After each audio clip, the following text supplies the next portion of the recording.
Bismillah walhamdulillah wassalatu wassalamu ala sayyidina Muhammad ibn Abdillah wa ala alihi wa ashabihi wa man nasarahu wa wala la hawla wa la quwwata illa billah ma ba'du.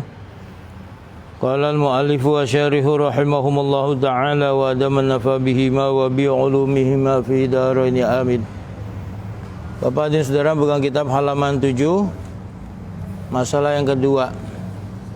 Makasih. Bismillahirrahmanirrahim. Mas'alatun. Idza qila laka wa kaifa tu'minu billahi fal jawabu innallaha ta'ala ahadun hayyun alimun qadirun muridun sami'un basirun mutakallimun baqin khallaqun razzaqun rabbun malikun bila syarikin wala diddin wala niddin.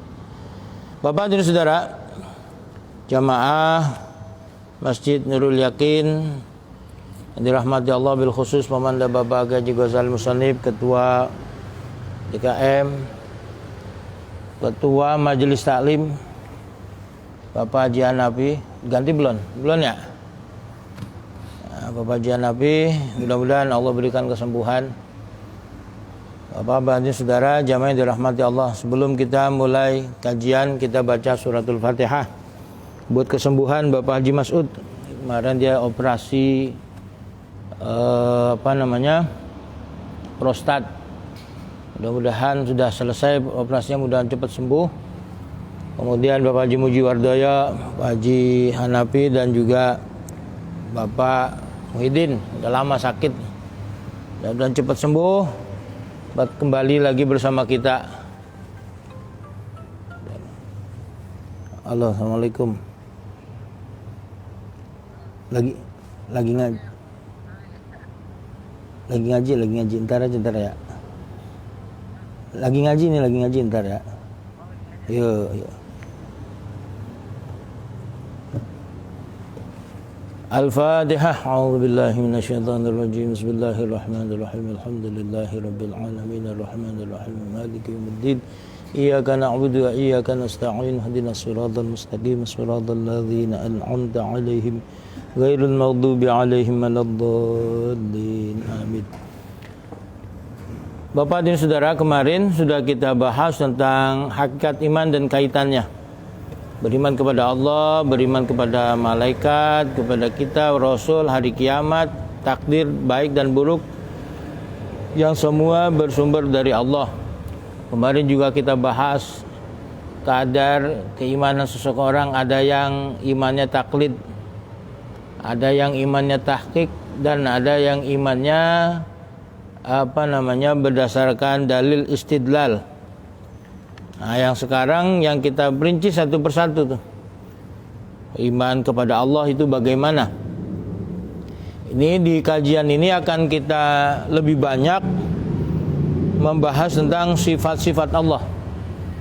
Bagaimana Allah Subhanahu wa taala Tuhan kita, bagaimana sifat-sifatnya, sehingga kita akan lebih mantap iman kita kepada Allah Subhanahu wa ta'ala.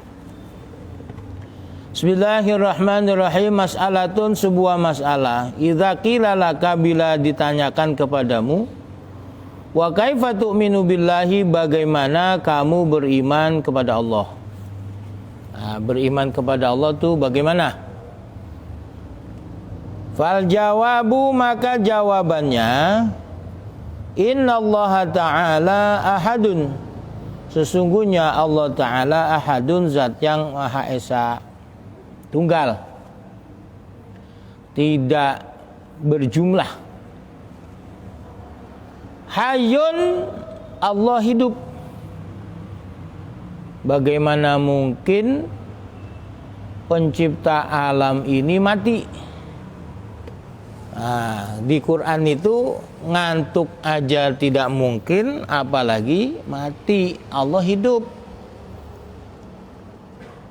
Kalau ada orang punya keahlian, kemudian produknya itu terkenal, suatu saat kita ingin membeli produknya, ternyata produknya sudah tidak lagi ada di pasaran. Kita tanyakan, kemana emang si penciptanya? Orangnya udah mati. Nah, setelah dia mati, adakah barang produksi dia? Tidak ada. Nah, adanya produk karena ada yang menciptakan. Nah, sekarang gini, alam ini masih tetap ada, berarti Allah itu hidup. Kalau Allah mati, maka tidak akan pernah ada makhluk. Alimun, Allah zat yang maha mengetahui. Jadi senantiasa dalam keadaan mengetahui. Qadirun, Allah maha kuasa, senantiasa dalam keadaan kuasa. Muridun, senantiasa dalam keadaan berkehendak. Sami'un, senantiasa Allah dalam keadaan maha mendengar. Basirun, senantiasa Allah maha melihat. Mutakallimun, dan senantiasa Allah berkata, berfirman. Nanti akan kita bahas bagaimana caranya Allah mendengar, bagaimana caranya Allah melihat, bagaimana ilmunya Allah. Kalau kita punya ilmu tapi didahului oleh kebodohan dulu, kejahilan dulu. Jahil baru alim, bodoh baru pinter. Apakah Tuhan begitu? Tidak. Kuasa, Allah maha kuasa. Nah, kalau kita berkuasa tetapi ada penolongnya, seperti presiden itu penguasa secara nasional, gubernur penguasa dalam lingkup regional, provinsi, wali kota penguasa di satu kabupaten atau kota, dan seterusnya. Mereka berkuasa tetapi punya pembantu-pembantu. Nah, kalau Allah itu tidak ada yang menolong, tidak ada yang membantunya, maha kuasanya. Bahkan Allah maha kekal, abadi, tidak pernah mati, selamanya ada. Bahkan nanti ketika semuanya sudah mati, sampai terakhir mati itu malaikat Israel, sang pencabut nyawa, semuanya udah mati, semua sudah binasa. Allah berkata, limanil mulkul yaum. Ini kekuasaan ini sekarang milik siapa dah? Nah, itu artinya apa? Bahwasanya Allah yang kekal abadi, sesudah itu tidak ada lagi ada yang hidup, Allah yang kekal. Khalaqun, Allah maha pencipta. Yang diciptakan Allah itu kaitannya dengan hal-hal yang wajib dan jaiz, tidak yang mustahil. Razzaqun, Allah sang pemberi rezeki. Siapa aja dapat rezeki. Hatta nyamuk itu bikin rezeki. Nyamuk itu bisa mendatangkan rezeki. Dengan adanya nyamuk, ada orang bikin obat anti nyamuk, baik yang dibakar maupun yang berupa lotion ataupun yang berupa cairan semprot. Itu nggak main-main, dari pabrik itu yang memproduksi, dari direksi sampai security. Nah, padahal dia dihidupi dari nyamuk. Allah luar biasa. Rabbun, yang memiliki, Malik yang merawat, Malikun yang memiliki, bila syarikin, Allah tanpa sekutu, wala diddin, tidak ada yang melawan, tidak ada lawannya, wala niddin, dan tidak ada yang menyerupai. Ini iman kepada Allah Subhanahu wa taala. Kita meyakini bahwa Allah itu esa, Allah tunggal. Tidak ada duanya, Tidak ada sekutu bagi Allah. Sebab kalau Allah itu ada sekutunya repot nanti. Apalagi kalau seperti akidahnya orang Hindu, Tuhan itu ada yang pencipta, pemelihara, perusak. Kita bisa bayangkan itu betapa ributnya mereka bertiga. Gaduh. Setiap hari mau ngasih rezeki sama si anu gede, tapi kata yang anu jangan. Nah, itu ribut terus Tuhan. Nah, kalau Tuhan itu ribut terus, gaduh terus, nggak bakal jadi-jadi makhluk. Itu kita wajib yakini Allah itu Esa, hidup, maha mengetahui, berkuasa, berkehendak, mendengar, melihat, dan berfirman. Allah kekal, pemberi rezeki, pencipta, pemilik, perawat, tidak ada sekutu, tidak ada lawan, dan tidak ada yang menyerupainya. Maksudnya Allah Esa itu bagaimana? Ahadun aimun faridun bisifati la musyarika lahu. Maksudnya Allah itu Maha Esa, munfaridun, Allah itu menyendiri, jadi dia doang. Maksud kita tuh dia doang, kagak ada lagi yang lain. Ya, Esa sendiri tunggal bisifati dalam sifat-sifatnya. Maksudnya tunggal dalam sifatnya, kan sifat Tuhan banyak, iya, tapi kudrahnya satu, nggak ada kudrah dua, kudrah tiga, nggak ada. Ilmu satu, ilmu dua, nggak ada. Ilmu udah.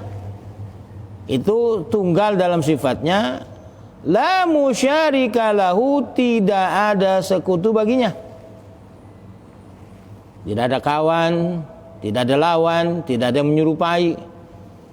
Wa munfaridun bizzati, dan Allah Maha Esa bizzati dalam zatnya. Tidak terdiri dari anak, bapak, ibu, dan seterusnya, tidak. Zatnya tunggal. La syarika lahu, tidak ada sekutu baginya.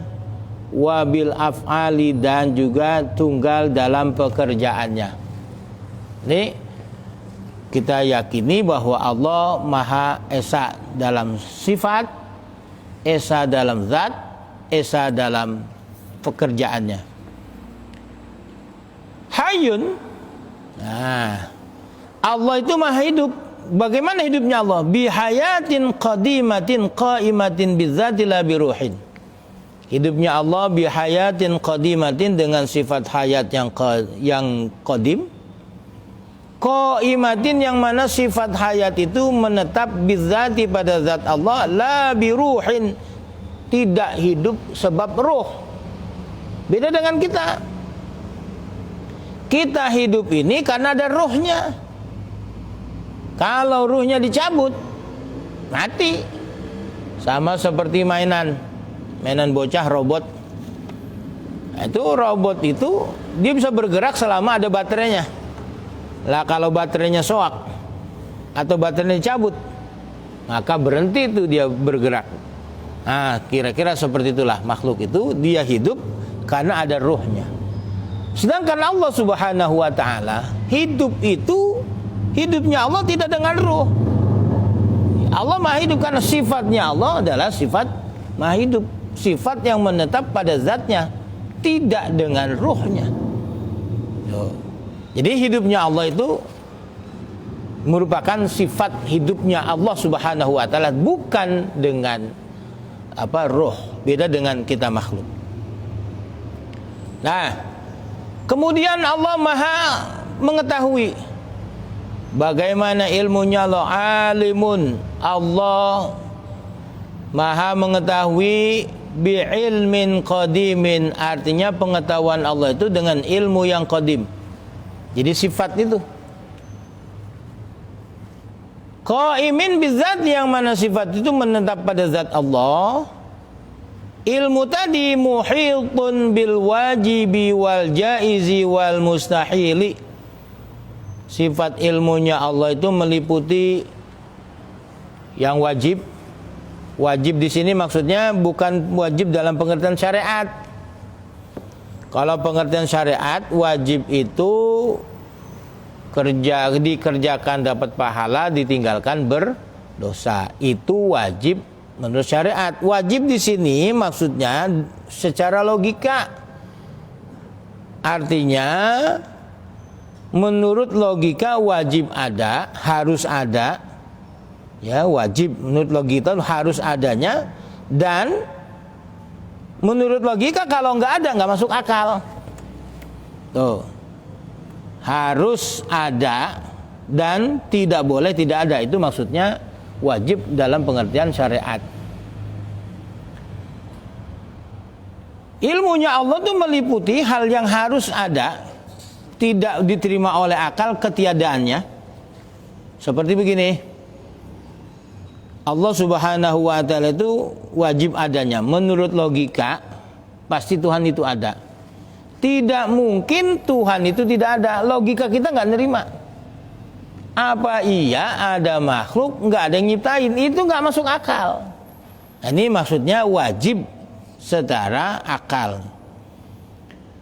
Wal jaizi, dan berkaitan atau meliputi perkara-perkara yang jaiz. Jaiz itu boleh ada, boleh tidak. Seperti kita nih. Kita ini bukan sesuatu yang wajib harus ada, enggak. Boleh ada, boleh tidak. Boleh diadakan, boleh juga ditiadakan.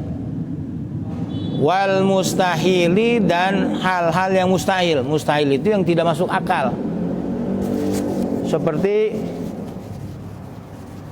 apa mungkin Tuhan itu menciptakan Tuhan yang sama kekuatannya dengan dia?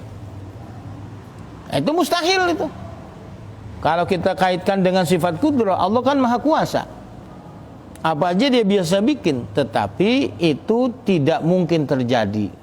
Kenapa? Balik lagi tadi tuh. Kalau begitu berarti Tuhan berbilangan, sebab Tuhan itu harus esa. Kalau Tuhan berbilangan, nah itu mustahil adanya. Qadirun, Allah maha kuasa bi kudratin qadimatin, dengan sifat kudrah yang qadim, qaimatin yang menetap bizzati pada zat Allah. Ini Allah maha kuasa. La bi mu'alajatin wala wasitatin. Kekuasaan Allah itu la bi mu'alajatin, bukan dengan bantuan, wala wasitatin, dan bukan dengan perantara. Enggak ada bantuan apa-apa. Beda dengan kita nih. Kalau membuat sesuatu butuh alat, ya, kemudian butuh kertas, butuh alat tulis untuk pertama membuat prototipenya dulu, desainnya dulu. Nah, desain secara detail, kemudian buat prototipenya. Setelah itu disempurnakan. Setelah itu baru diproduksi massal. Itu kita butuh bantuan dan butuh perantara, butuh alat. Allah Subhanahu wa ta'ala tidak butuh itu semua. Bila ingin menciptakan sesuatu, idza arada syai'an ayaqula lahu kun. Itu aja ucapin kun, jadilah, maka jadi. Fayakun. Bukan kun fayakun, tapi Allah hanya mengucapkan kata kun. Jadi kamu, fayakunu, maka apa yang Allah perintahkan pasti terjadi. La yalhaquha ajzun. La yalhaquha, tidak menyusuli sifat kudrahnya Allah itu ajzun, sifat ajiz. Ajiz itu lemah, tidak berdaya. Karena Allah maha kuasa, tidak mungkin Allah terus lemah. Berbeda dengan kita, Pak. Ini ada suatu cerita, Syekh Jamahsari itu salah seorang penganut faham Qadariyah. Qadariyah maksudnya itu manusia itu punya kudrah, punya kekuasaan. Saking gegernya ini faham ini berkembang karena dia ulama yang luar biasa. Banyak ulama yang gregetan sama beliau, sampai-sampai mereka sepakat untuk membunuhnya. Tuh, sampai-sampai dia bikin syair, kemudian dari syairnya ini menjadi kaidah ilmu nahwu. Inna qaumi tajamma'u wa biqatli tahaddatsu ma'ubali bi jam'ihin kullu jam'in mu'annasu. Kaumku itu mereka sepakat untuk membunuhku. Mereka berencana untuk membunuhku karena apa? Karena mereka gagal untuk meluruskan pemahamanku tentang paham qadariyah ini. Manusia itu punya kekuasaan, punya kudrah. Mau bali bijamim, saya nggak peduli mereka mau kumpul, mau punya rencana apa, saya nggak takut. Saya tidak akan pernah cabut faham saya ini. Kullu jam'in mu'annasun. Semua orang yang keroyokan itu mu'annasun, meskipun laki-laki tapi hakikatnya perempuan. Nah, dari kaidah ini maka kalau ada kalimat yang bentuknya jamak, domirnya itu domir mu'annas, kembalinya tuh begitu. Jadi orang kalau main keroyokannya sama aja mau perempuan. Kalau gentleman satu-satu. Itu. Nah, kemudian ada ulama yang dapat mimpi bahwa untuk melemahkan pendapatnya beliau ini itu lewat bininya. Istrinya dinasihat ulama bahwa suamimu ini punya paham yang nyeleneh. Yang bisa menyadarkan hanya kamu. Bagaimana caranya Tuan Syekh? Nah, caranya nanti malam kamu ajak dia bersetubuh. Nah, kalau perempuan kan kuat berkali-kali, kalau laki sekali kok udah.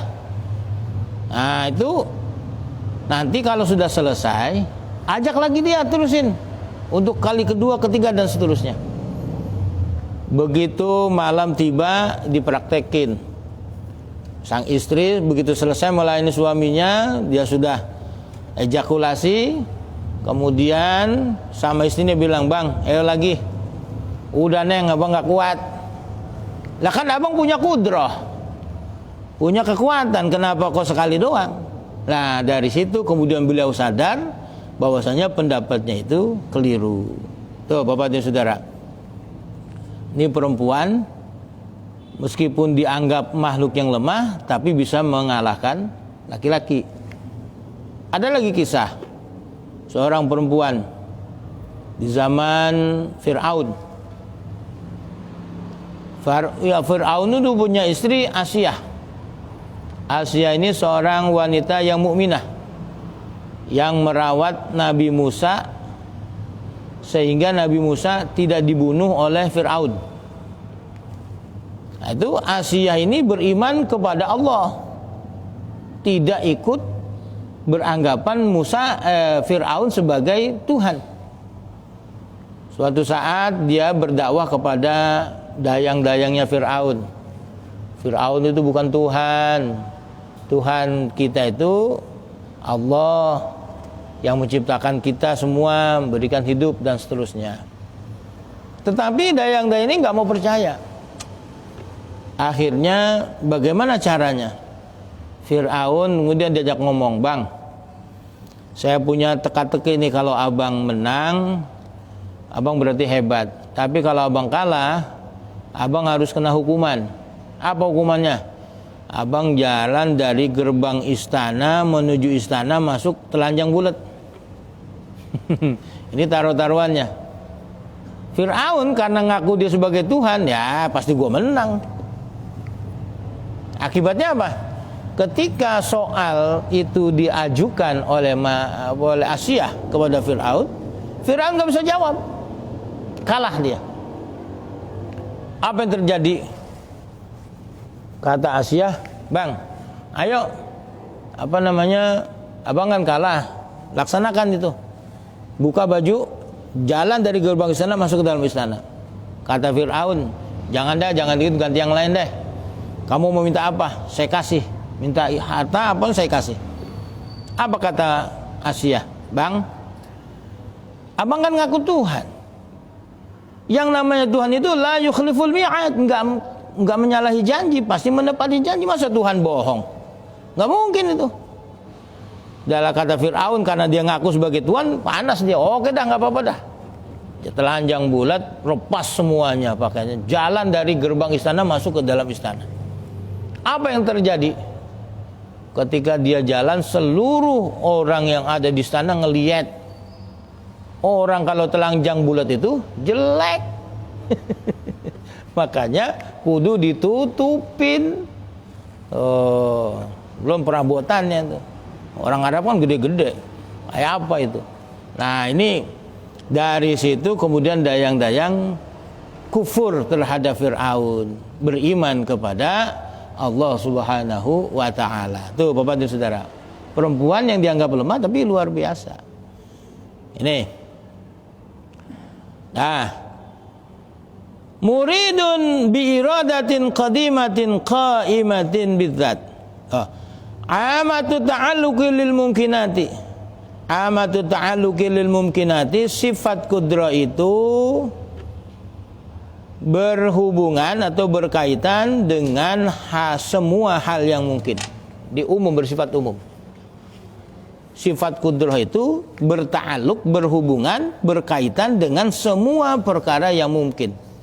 Tidak berkaitan kepada perkara yang mustahil.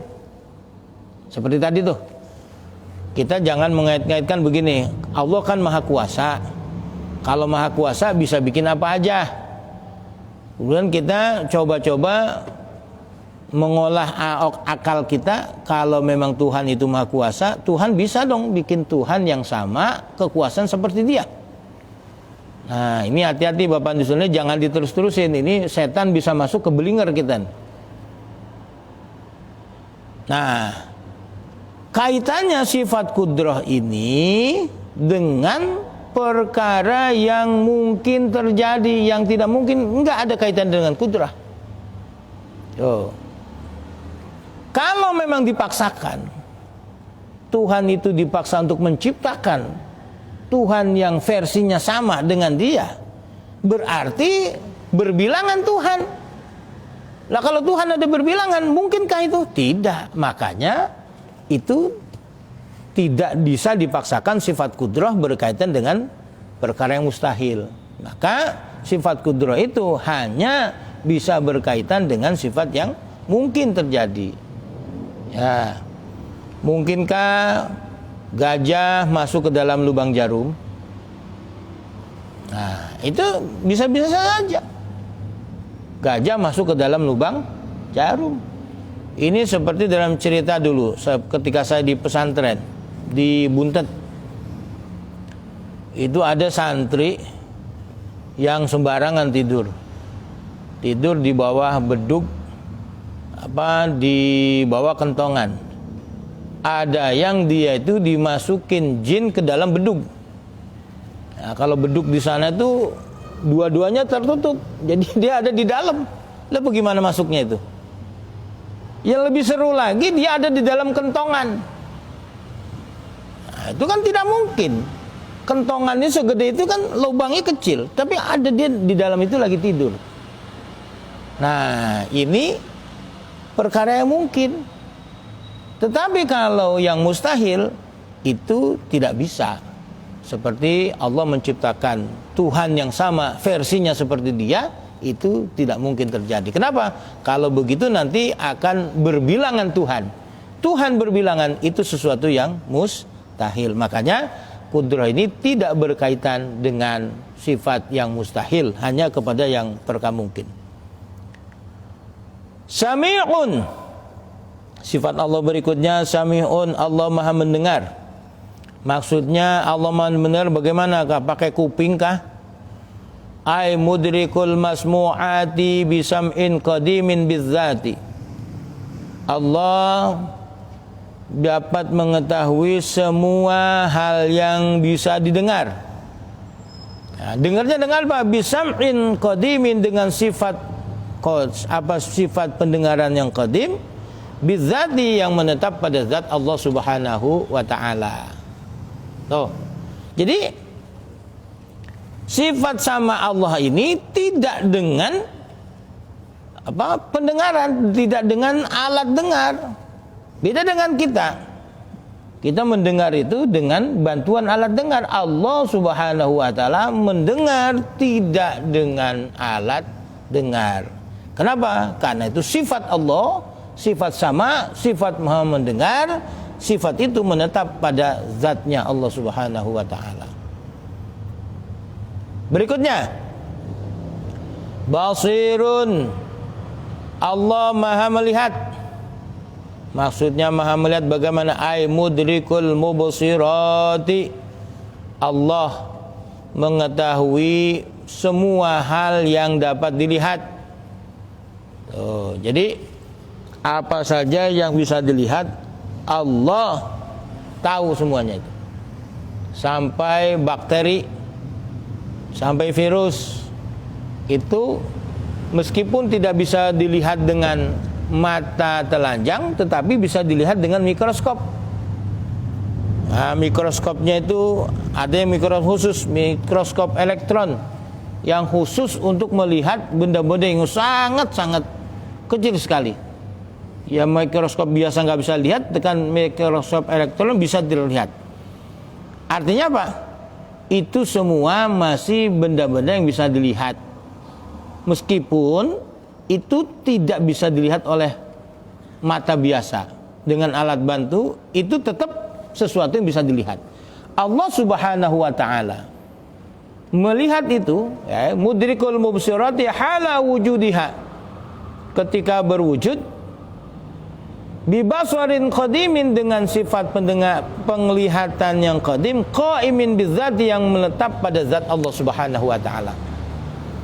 Jadi ngelihatnya bukan dengan mata, ngelihatnya bukan dengan alat bantu. Kayak begini, Pak, ada seorang insinyur buat pesawat terbang, detailnya dia yang bikin semuanya. Ketika pesawat terbang ini ada masalah, baik di udara maupun di darat, mau dia pun nggak mau hidup, atau mobil lah, insinyur ini bikin mobil kemudian bermasalah, si pemakai lapor, nelpon kepada insinyur tadi, dia kagak ngelihat.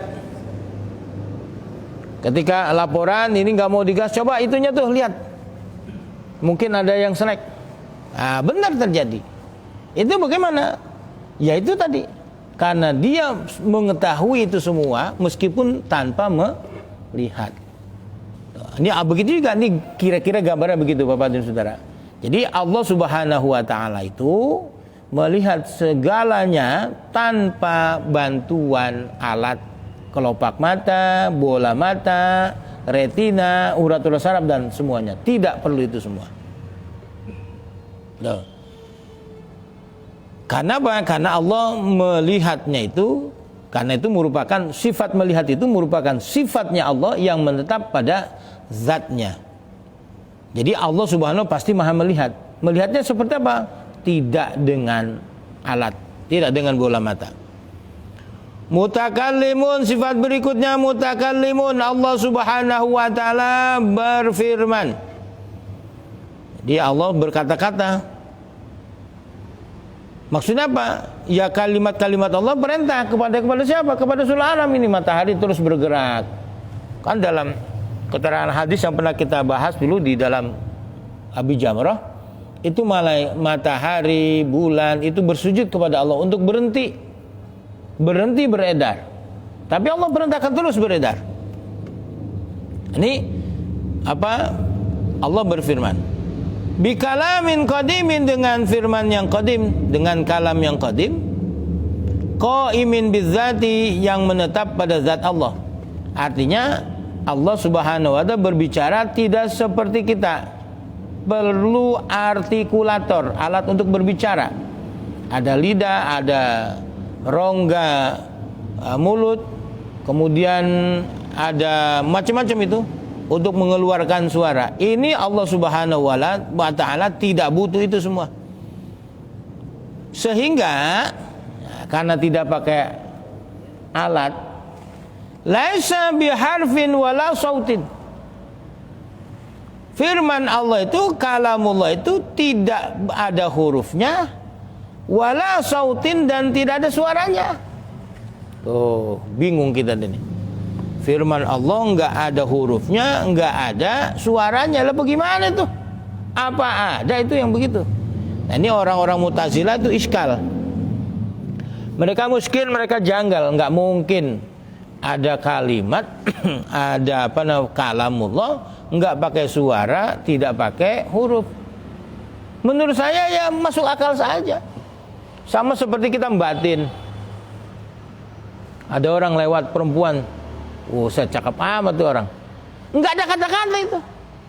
Tidak ada kata-katanya, tidak ada suaranya, tidak ada kata-katanya, tidak ada hurufnya. Kita langsung batin, wah orang cakep banget. Begitu ngeliat orang gede, tinggi, tampan, wah gagah banget nih orang. Enggak pakai huruf, enggak pakai suara, tapi ada. Nah, kalau bahasanya ulama itu hadisun nafsi. Jadi suara hati. Kita melihat sesuatu takjub, melihat sesuatu kita tidak suka, melihat sesuatu kita ragu-ragu. Nah, itu namanya hadisun nafsi. Tidak ada hurufnya, tidak ada suaranya. Lah, kalamullah itu begitu. Kenapa? Karena Allah Subhanahu wa taala berfirman tidak pakai alat bicara, sehingga tidak ada hurufnya, tidak ada suaranya. Lah terus bagaimana kita memahami kalamullah? Nah, itu mudah sekali. Karena kan sudah ditranslate oleh malaikat Jibril. Jadi wahyu kepada Kanjeng Nabi SAW. Nah, terus ditranslate lagi kepada Nabi, kepada kita. Ada suara dan ada hurufnya.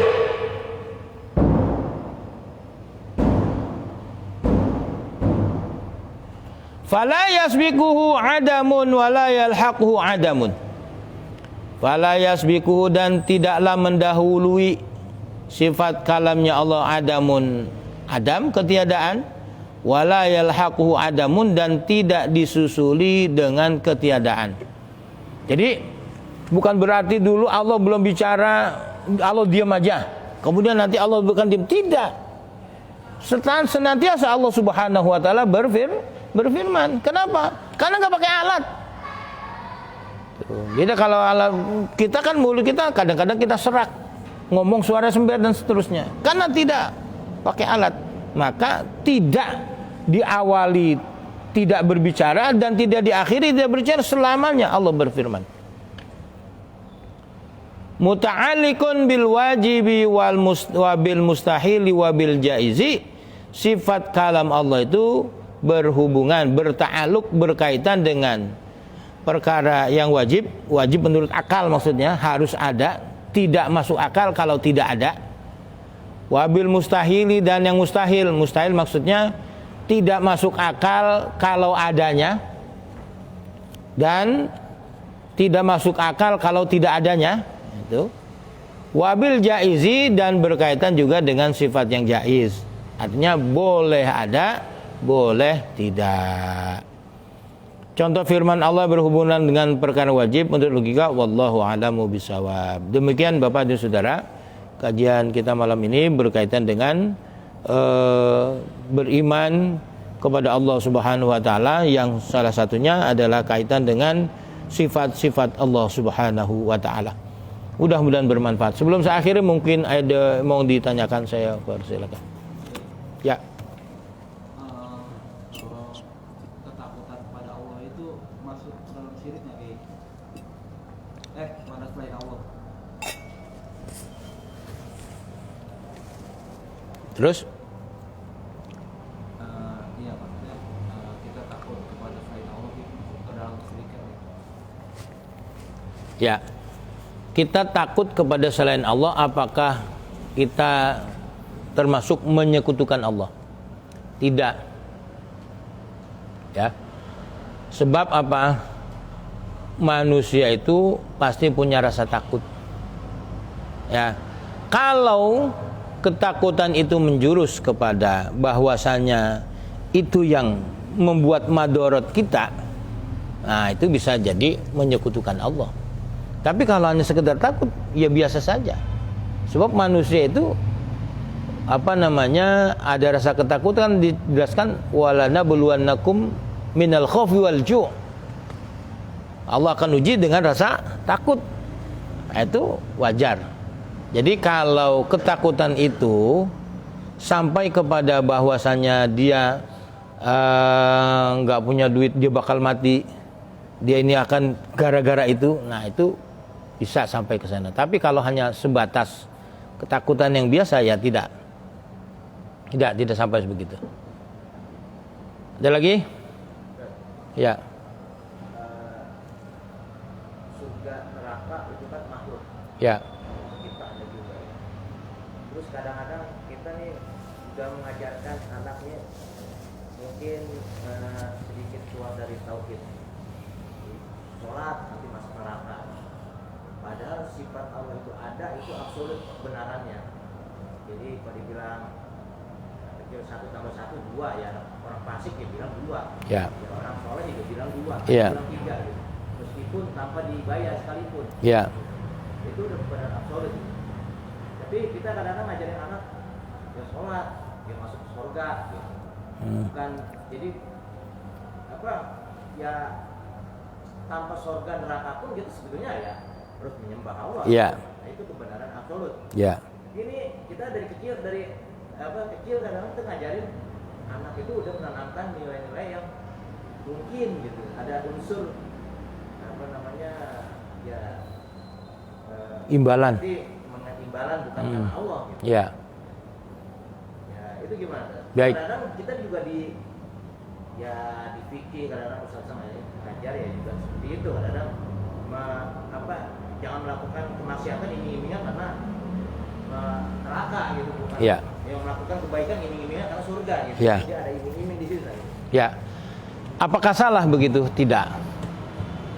Untuk anak-anak ini kita memotivasi, tidak apa-apa. Jadi memotivasi untuk mereka ibadah, belajar ibadah.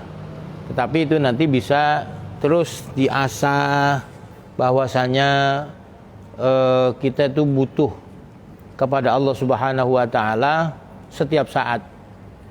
Ya, bukan karena ada surga atau karena neraka. Itu kan bahasa itu buat orang-orang yang tingkat tauhidnya sudah tinggi. Untuk kalangan awam tidak masalah. Tidak salah untuk kalangan awam. Ya, kita mengajak, ayo, ini pahalanya besar, ini bukan besar. Tidak masalah. Nah, yang itu bermasalah untuk orang-orang yang tingkat tauhidnya tinggi. Itu yang bermasalah. Tapi untuk ulama awam tidak apa-apa. Sebab bagaimana orang itu bisa tertarik untuk melaksanakan aktivitas ibadah secara intens lebih daripada biasanya, itu kalau tanpa ada iming-iming ya tidak itu. Nah, diharapkan kalau sudah nanti jadi kebiasaan, itu dengan sendirinya akan ada atau tidak pahala, ya tidak masalah karena sudah jadi kebiasaan. Itu maksudnya demikian. Itu harapannya nanti kalau dia sudah dewasa, dari kecil sudah dididik sholat, nanti kan kalau nggak sholat tuh nggak enak. Kemudian sampai nanti kalau jadi orang alim ya akan muncul itu. Mau ada surga kayak mau tidak kayak saya harus menyembah Tuhan. Karena dia yang menciptakan saya. Nanti pada intinya sama seperti Rabi'atul Adawiyah. Ya Tuhan, kalau saya ini menyembahmu karena surga, tutup surga buat aku. Kalau aku menyembah engkau gara-gara aku takut ke neraka, masukkan aku ke neraka. Itu kalau kita begitu tuh, kita gak sanggup tuh. Kalau bicara sih iya, cuman untuk kita yakin begitu, ya Tuhan, kalau aku nyembah engkau gara-gara aku kepengen surga, tutup surga untukku. Kalau aku nyembah engkau gara-gara masuk neraka, masukkan aku ke neraka. Kita gak bakal sanggup tuh punya keyakinan begitu. Ngomong sih bisa, cuma untuk yakin begitu kita takut.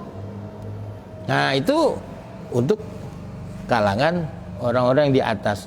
Kenapa kita masih membutuhkan motivasi-motivasi itu, ada imbalan-imbalan itu tadi untuk memotivasi kita agar terus intens ibadah. Nanti kalau sudah menjadi kebiasaan, nah dengan sendirinya itu akan hilang.